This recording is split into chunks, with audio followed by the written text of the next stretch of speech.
Hi everyone, welcome back to Numinosophy Academy. I'm Lewis. Today we're discussing the topic of Mormon polygamy. As always, please do like this video for the YouTube algorithm.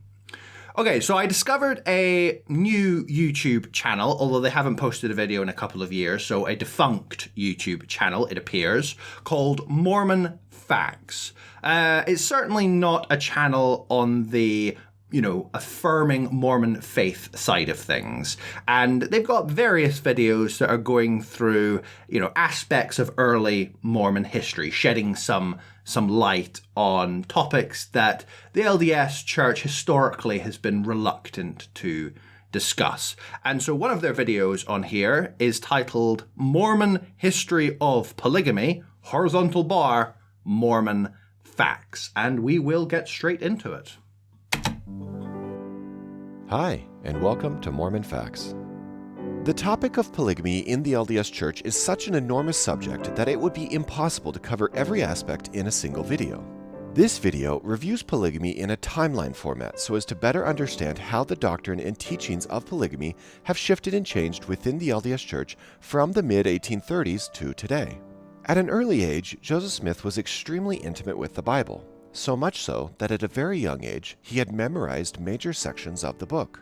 In his research, he would often stumble on teachings in the Bible of ancient prophets being commanded to take multiple wives or concubines. Okay, so let me give you some preliminary thoughts on this topic of polygamy. So here we have in this section, Joseph Smith reading the Bible at an early age, reading about these figures in the Old Testament who have more than one wife, who are practicing polygamy. And that raises certain interesting questions about the extent to which God ordained the practice of polygamy. At least he appears to have done in the Old Testament. And then with the New Testament, that practice was done away with.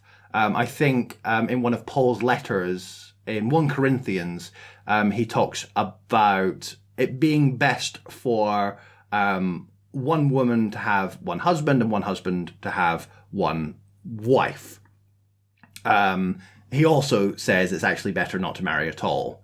But leaving that to one side, he's like, if you do have to get married, marry one person. So this suggested to Joseph Smith, I think, that it was ordained of God in one period of biblical history. And then in the New Testament, it ceases to be accepted. And so it raises the question that could future revelation come that once again legitimizes the practice? So I think it's very easy. It's like a cheap shot to say, well, of course, Joseph Smith would have been interested in polygamy. The question that I would be interested in asking is, to what extent is his kind of egotistical, sinful nature leading him into taking on multiple wives? And then once he finds himself in that bind, he kind of wants to use spiritual language and revelation to justify what he wants to do anyway. That's one possibility. Or the other possibility is that this really is the result of genuine inquiry, genuine, tarrying after the Lord, and this was either received, or he believed at least it to have been received. As an aside, I'm also interested in the figure Carl Jung, the Swiss psychiatrist, and he was also, it happens, a polygamist of sorts. Not quite in the same way as Joseph Smith, and certainly not on the same scale as Brigham Young, but it was still part of his kind of worldview. For Jung, it's all about this principle of individuation. So it's your conscious self trying to come to terms with and ultimately integrate aspects of the unconscious or the collective unconscious. And within this, primordial soup, which you can call the collective unconscious, you have these various archetypes, which are kind of like deep-seated instincts within the psyche.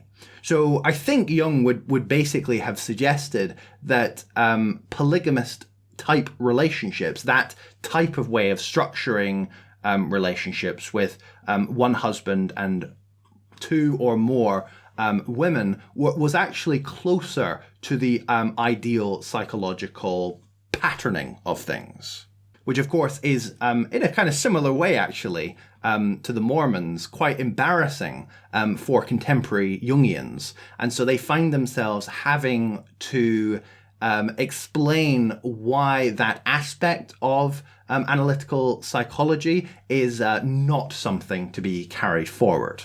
So, of course, Joseph Smith's relationship with polygamy is very different to that. He's kind of finding these principles in the Old Testament, and it's, raising questions for him. Some way that's very different, but in some ways it's quite similar. He's finding these kind of mythological patterns in our ancient history and wondering if it might be part of God's unfolding plan if we are able to live back into that old way of structuring, what a family looks like, for instance. These sections of the Bible seem to weigh on Joseph's mind so often that verse 1 of section 132 of Doctrine and Covenants begins with the following: "Inasmuch as you have inquired of my hand to know and understand wherein I, the Lord, justified my servants Abraham, Isaac, and Jacob, as also Moses, David, and Solomon, my servants, as touching the principle and doctrine of their having many wives and concubines." In 1833, Joseph Smith had an extramarital affair with a 15-year-old girl named Fanny Alger. Okay, so the Fanny Alger claim. Okay, so let's just go through a few of the issues surrounding Fanny Alger. So first of all, she's 15. And that has caused the accusation from some that Joseph Smith, therefore, was a pedophile. Now, he was never accused of that in his time because, there was not age of consent in the terms that we think of that today. The kind of legal line for age of consent in the 19th century, would have been like even as young as 10, possibly 12. Okay, so the idea of him having sexual relations with a 15-year-old girl would have been taboo through breaking the marriage covenant, right? It wouldn't have been taboo in and of itself to have sexual relations with a 15-year-old girl. So the secondary issue to this is that Joseph Smith never asks for forgiveness for the sin of adultery. And so this is where you get into the issue of, did the principle of polygamy come in here in order to justify this extramarital affair, or did it happen the other way around? Had Joseph Smith received some kind of revelation that he was to reformulate the principle of plural marriage, and he had sealed himself or married himself to Fanny Alger, and so therefore in having sex, he's not being adulterous, right? Because he's now, in the eyes of God, married to two people.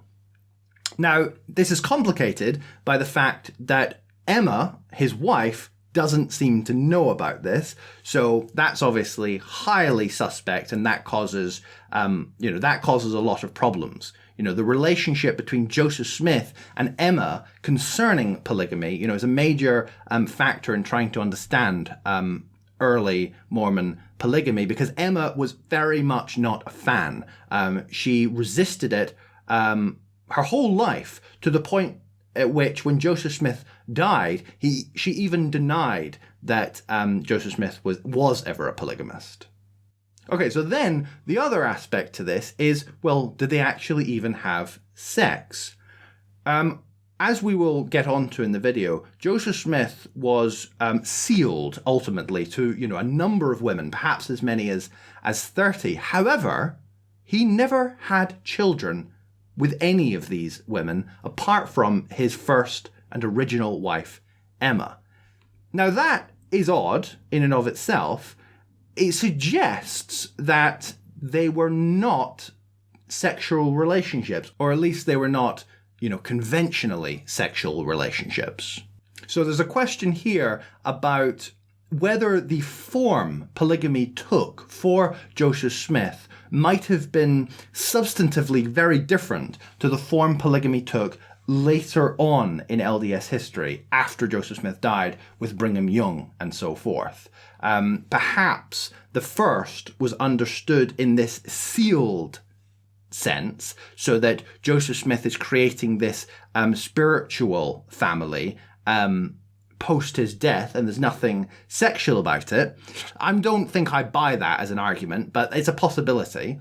Or I suppose the other possibility is that some kind of sexual relations were always part of the picture, but I don't know, Emma exerted enough influence to make sure that no children were ever born of those marriages. And it appears as though he used the practice of polygamy as a method to help explain his affair to his wife, Emma Smith. Because of Joseph's relationship with Fanny Alger, a revelation was presented to the LDS General Assembly titled Chapter of Rules for Marriage Among the Saints. In part, the article reads, "Inasmuch as this Church of Christ has been reproached with polygamy, we declare that we believe that one man should have one wife."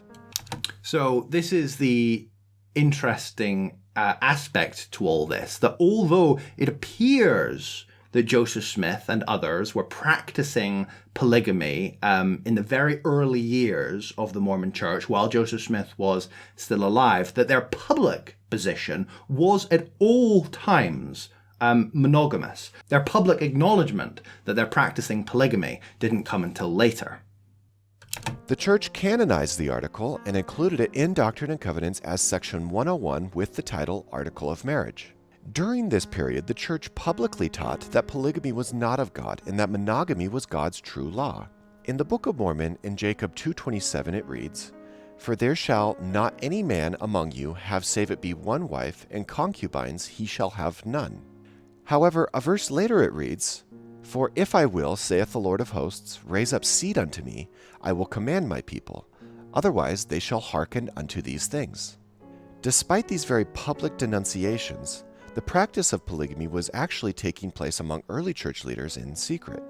In 1842, excommunicated church leader John C. Bennett published a tell-all expose concerning polygamy titled History of the Saints. So the year there is very interesting. 1842, of course, Joseph Smith died in 1844. So this is very much exposing the idea that polygamy was being practiced, at least by the kind of inner circle within, Joseph Smith's Mormonism. So it's interesting to contrast the state of Mormon polygamy under the prophet Joseph Smith in comparison to under the prophet Brigham Young.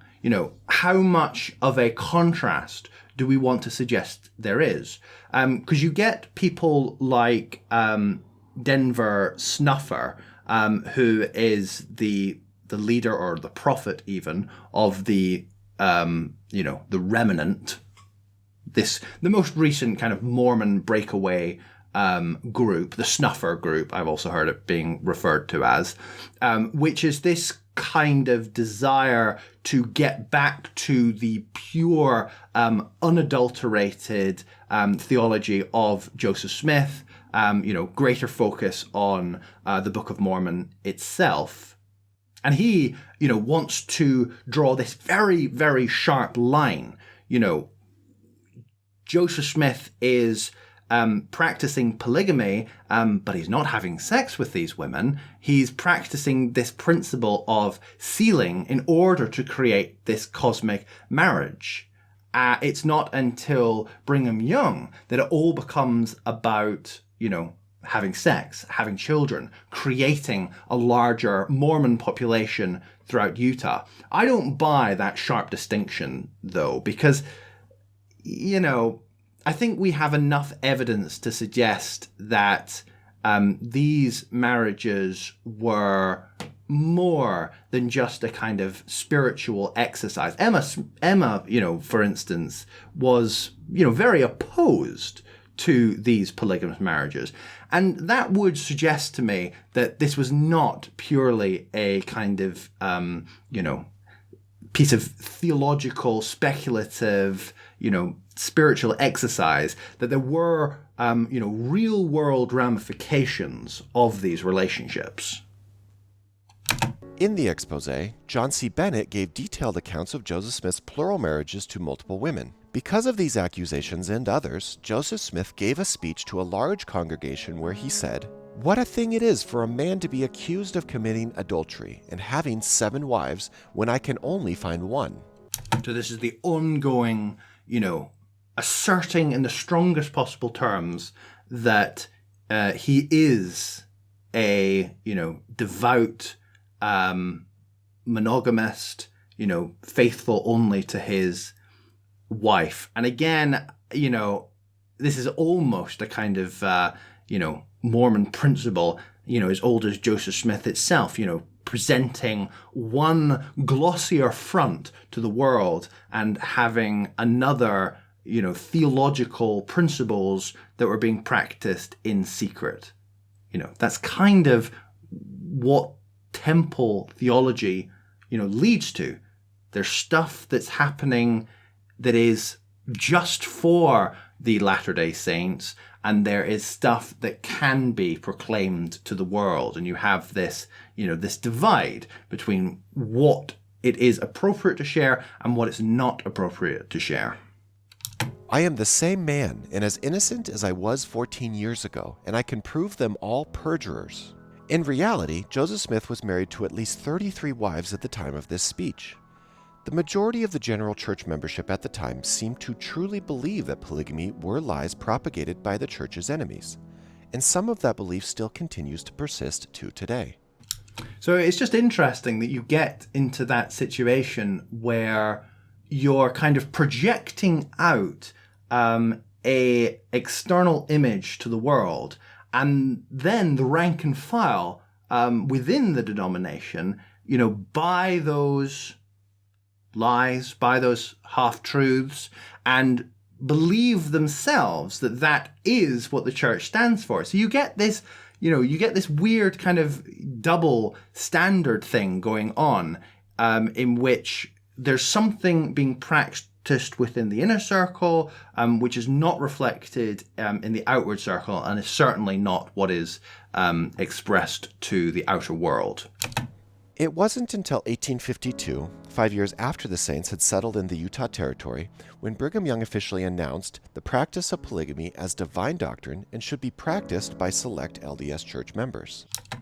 So then Brigham Young institutionalized this, and as I said, you move from what was practiced in secret to then being expressed publicly, or as people like Snuffer suggest, this actually does represent a kind of an actual theological move.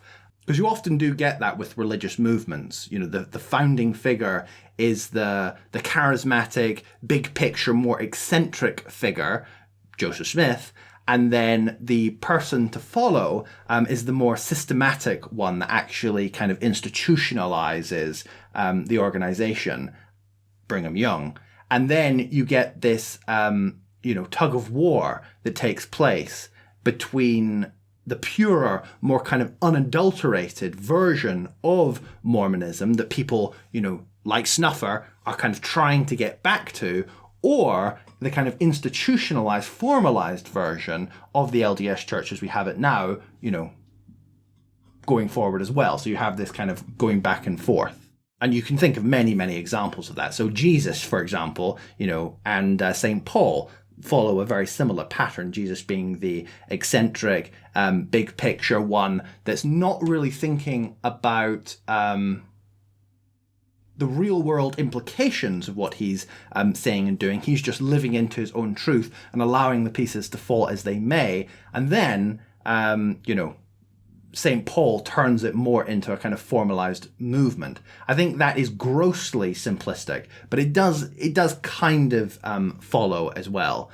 Or to think of a much more contemporary example, with the Scientologists. You have L. Ron Hubbard, who writes all the Scientology material, and he's obviously a kind of larger than life, incredibly eccentric and odd individual. And then following on from him, you have Miscavige, who is still the leader of the church to this day, and he's a far more formalizing figure. He's the one that turned Scientology into the Hollywood, LA-based religion that it is today. This announcement ended an 18-year period of secret polygamy practice within the LDS Church. However, 12 years after Brigham Young's public announcement, the Book of Doctrine and Covenants was republished, and Section 101 of Articles of Marriage denouncing polygamy remained as doctrine. In fact, the Articles of Marriage remained a part of Doctrine and Covenants for 24 years, during which time polygamy was publicly practiced. In 1876, the now famous Section 132 on polygamy was formally canonized and included in the new version of Doctrine and Covenants. At this point, Section 101 was removed, and since that date has not been considered canon. After the church publicly condoned polygamy, the proverbial floodgates were opened to allow church leaders to sing the praises of polygamy and denounce monogamy. Apostle George A. Smith said, "If they, non-Mormons, envy us our position, well, they may. For they are a poor, narrow-minded, pinch-backed race of men who chain themselves down to the law of monogamy and live all their days under the dominion of one wife. They ought to be ashamed of such conduct." Apostle Orson... So it's interesting. As soon as it becomes this kind of accepted religious principle, you end up in the kind of New Testament language of, if we're being persecuted for what we believe to be true, it affirms what we believe to be true all the more so. Because if it was of the world, it would just be accepted. But the fact that we're meeting with resistance suggests that we're on the right path. And again, that's an idea that comes up in religion a lot. If you're meeting resistance, then you must be doing something right. Pratt stated that Jesus Christ was a polygamist. It will be seen that the great Messiah, who was the founder of the Christian religion, was a polygamist. The Messiah chose, by marrying many honorable wives himself, show to all future generations that he approbated the plurality of wives under the Christian dispensation. So I actually covered this a little bit in my reaction to the banned Mormon cartoon, because that cartoon claims that he had 3 wives very specifically, and it names them, and I think that's a little bit questionable. But this claim that Jesus was a polygamist, is obviously to justify the polygamy that was taking place at the time, because there's this idea that you're, restoring basically New Testament theology. You're going back to Acts Christianity and kind of reestablishing it. That's basically what Mormonism is at its root. And therefore, it helps if you can paint Jesus as a polygamist. Of course, there's no historical evidence for that. But it works in terms of the kind of speculative theological move for the Mormons to make in order to justify the return of polygamy. Despite these very public endorsements of polygamy, not all members of the church practiced polygamy. It is estimated that between 20 and 30% of Latter-day Saint families at the time practiced polygamy. However, these public teachings of polygamy did not go unnoticed by the United States government. Yeah, it's interesting that it was 20 or 30%, because, again, that kind of chimes with this idea of there being a practice within the inner circle and then there being a practice within the outer circle. It may have always been like 20 or 30%, that was practicing polygamy right from the very beginning. But that as you move towards greater and greater levels of institutionalization, it requires there to be greater and greater transparency from the center to the outer. And therefore, they had to state that that was their position. And thus, they create the conflict with the United States government. And that's what we're getting on to now. Which began to put pressure on the LDS Church to denounce the practice. In 1880, Apostle John Taylor said, "Polygamy is a divine institution. It has been handed down direct from God. The United States cannot abolish it.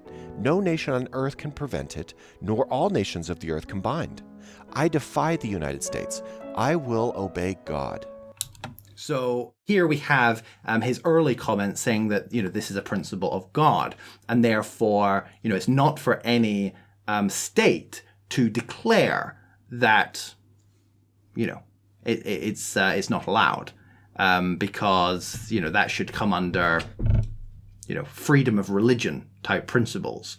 That this is an outworking of my religious observance, and therefore, surely, if you believe in separation of religion and state, the Mormons should be able to practice their polygamy without persecution. However, as is so often the case, if the cultural sentiment rests heavily on one particular idea, i.e., being opposed to polygamy, that will, affect legislation and will ultimately bring to bear some kind of repercussions on those that oppose that principle, and that's where we end up. Because Utah was a U.S. territory, many U.S. citizens felt outraged by polygamy and began to pressure the government to act to abolish the practice. In 1887, the U.S. issued the Edmunds-Tucker Act. The act read in part, "The destiny of the nation rests upon our homes, established by the law of God, guarded by parental care, regulated by parental authority, and sanctified by parental love." These are not the homes of polygamy. There is no feature of this practice or the system which sanctions it, which is not opposed to all that is of value in our institutions. Feeling threatened by this new U.S. law, Apostle Wilford Woodruff said that if the church did not practice polygamy, then the entire structure of the church would crumble. If we were to do away with polygamy, then we must do away with prophets and apostles, with revelation and the gifts and graces of the gospel, and finally give up our religion altogether and turn sectarians and do as the world does. So, this is where the church really does get itself into a bind. Polygamy is a central component to Mormon identity and theological understanding. It's baked right into their cosmological, worldview. The divine is this picture of polygamy in the heavens, and human beings are trying to aspire to that divine ideal, that divine image. So how could you possibly rip that component out of the LDS Church and have it maintain its Mormon identity? And increasingly, the pressure grows to the point where Woodruff has no other choice but to do just that, or at least to appear outwardly to do just that. The LDS Church appealed the act to the Supreme Court, but the act was upheld in 1890, at which time the U.S. government disincorporated the LDS Church, and the U.S. government transferred the church's assets to the state. The value of the church-owned assets at the time was $3 million, which is estimated to be $81 million in today's value. In another statement, Wilford Woodruff said, "We will not end the practice of plural marriage until the coming of the Son of Man." U.S. pressure continued, and many prominent church leaders began to be arrested by the U.S. government. These and many other pressures from the U.S. government finally wore down the church until finally the church president, Wilford Woodruff, issued the now famous 1890 Manifesto, declaring that the church would officially stop the practice of polygamy. In part, it reads, "Inasmuch as laws have been enacted by Congress forbidding plural marriage, which laws have been pronounced constitutional by the court of last resort, I hereby declare my intention to submit to those laws, to use my influence with the members of the church over which I preside to have them do likewise. There is nothing in my teachings to the church or in those of my associates during the time specified which can be reasonably construed to inculcate or encourage polygamy." So, yeah, you're basically almost moving back to, how polygamy was practiced during the time of Joseph Smith, that you have a external official position that polygamy is no longer tolerated, but really on the sly, it does continue to be tolerated for quite a while, longer. And when any elder of the church has used language which appears to convey such teaching, he has been promptly reproved. And now I publicly declare that my advice to the Latter-day Saints is to refrain from contracting any marriage forbidden by the law of the land. The Manifesto was read and sustained on October 6, 1890. Yeah, so that very much is not followed for, quite a few decades after this first declaration. Although one modern author is quoted saying, "At least some voted against the Manifesto and perhaps a majority abstained." Some members, including Apostle Moses Thatcher, only reluctantly supported the Manifesto and interpreted it as a sign that the second coming of Jesus was imminent, after which plural marriage would be reinstated. In blatant disobedience to the Church's new official stance, many LDS members continued to enter into plural marriages.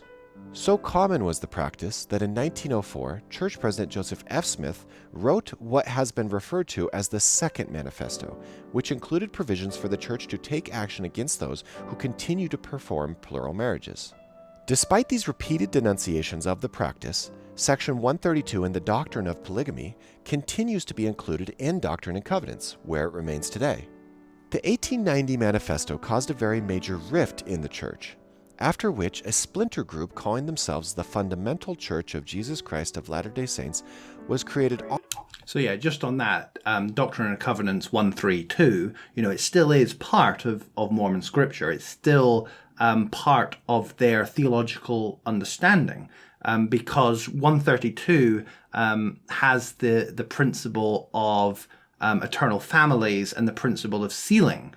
So you can't so easily decouple that very important Mormon theological principle from the aspect of plural marriage, which means the theology of plural marriage, even though not practiced, is still very much part of the Mormon Church, to the point at which, if you are a man and you get married and sealed to a woman and then she dies and then you do that again, the understanding is amongst, many Mormons that they are then entering into a cosmic plural marriage.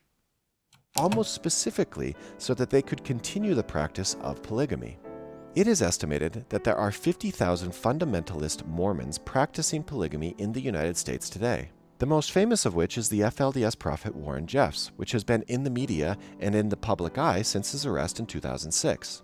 The majority of the FLDS hold to the firm belief that they are practicing plural marriage to obey a commandment originated from God and revealed to Joseph Smith.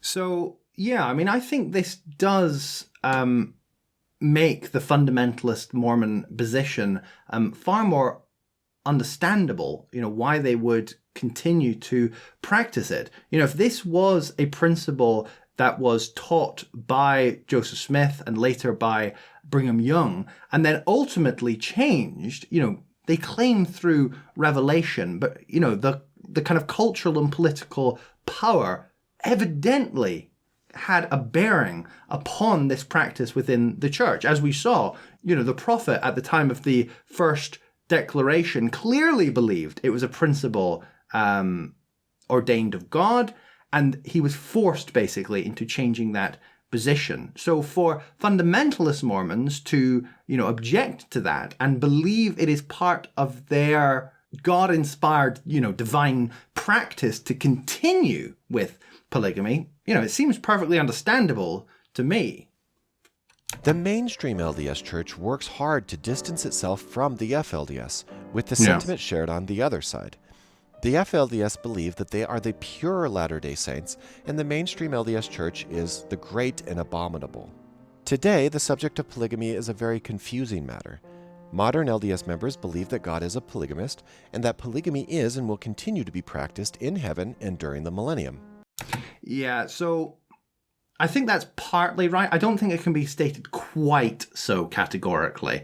I think there are many Mormons within the LDS Church who do not believe that Heavenly Father is a polygamist. Some do, some don't. Today, LDS men are able to be sealed to more than one woman after the death of their wife, but women are only able to be temple sealed once. In this way, the practice of polygamy is still being practiced right now in temples, as LDS men are sealed to more than one woman after their spouse dies. Modern apostle Dallin H. Oaks has been... Again, sometimes and possibly, have women been married to men that have stated categorically that I want you to know that I do not believe in polygamy, and therefore I want us to enter into this marriage in the understanding that this is not me entering into a cosmic plural marriage. So it's certainly not the case that it just is practiced behind closed doors. There's certainly, mixed opinions on this issue. Sealed to a second woman, as well as the current church president, Russell M. Nelson. The question that exists now within the church. However, the current president, Russell M. Nelson, he is remarried to his second wife, and I'm pretty sure that he does acknowledge and has stated that he very much does believe himself to be within a plural marriage now. Church is whether the church no longer practices polygamy because it is against U.S. law, and whether the practice would return if law allowed. The question is impossible to answer definitively. However, in 1998, Gordon B. Hinckley appeared on Larry King Live where he said the following. Should the church be more forceful in speaking out? I mean, you're forceful here tonight, but maybe in saying that it's rather than just a state matter, encouraging the state to prosecute. I don't know. We'll consider that. I'm giving you an idea. Yeah, would you look better if you were? I don't know that we would or not. As far as I'm concerned, I have nothing to do with it. It belongs to the civil officers of the state. You condemn it. I condemn it, yes, as a practice because I think it is not doctrinal, it is not legal, and this church takes the position that we will abide by the law. Today, I always find it weird that it's declared as not legal. Because, in terms of the legality of this thing, I assume they're not, going into marriage offices and actually declaring themselves to be married to more than one woman. It's just a, agreement amongst consenting adults that we will treat our relationship as if, these three women were married to this one man in the sight of God. So, why that should be regulated in terms of the law, I always found that a bit weird. the teaching and discussion of polygamy in the church is very taboo, and learning or reciting facts about polygamy in early church history is often seen as anti-Mormon. Many LDS members know that polygamy was practiced in the early church history, but it can be. I think that, again, that he's kind of overstating that a little bit. I think the LDS church are doing, are more carefully kind of coming at that topic with a little bit more transparency now. Of course, they're presenting it in such a way that it can remain faith affirming. And so there's a lot of kind of apologetics and, wording of this thing in such a way that it brings Joseph Smith across and Brigham Young across in the best possible light. However, it is being discussed and it is being addressed, definitely more than it was. But don't know the full extent of that history. The modern LDS Church even goes as far as to whitewash their history, to hide or even cover up unsettling facts about polygamy. As of the creation of this video, the current Doctrine and Covenants lesson plan discussing Section 132 has a note to the teachers saying, "The following information is provided to help you address questions class members may have about the practice of plural marriage. This topic should not be the focus of the lesson." Yeah, so there's certainly an ongoing effort to try and shape the way that these topics are discussed and thought about within the church. Okay, so we'll leave it there. Thanks for watching, everyone. There's a number of other aspects to Mormon polygamy that we didn't get into, but I just think it's interesting to consider, Joseph Smith's initial motivation for bringing about the practice. What do you think? Do you believe that this was, purely his way of justifying after the fact, his own sexual dalliancy? Or do you think that he really did believe himself that he was restoring a age-old principle ordained of God? Okay, thanks for watching. As always, please do like this video, subscribe if you haven't done so already, hit the bell so you don't miss out on any future videos. Cheers again, and I will see you in the next one.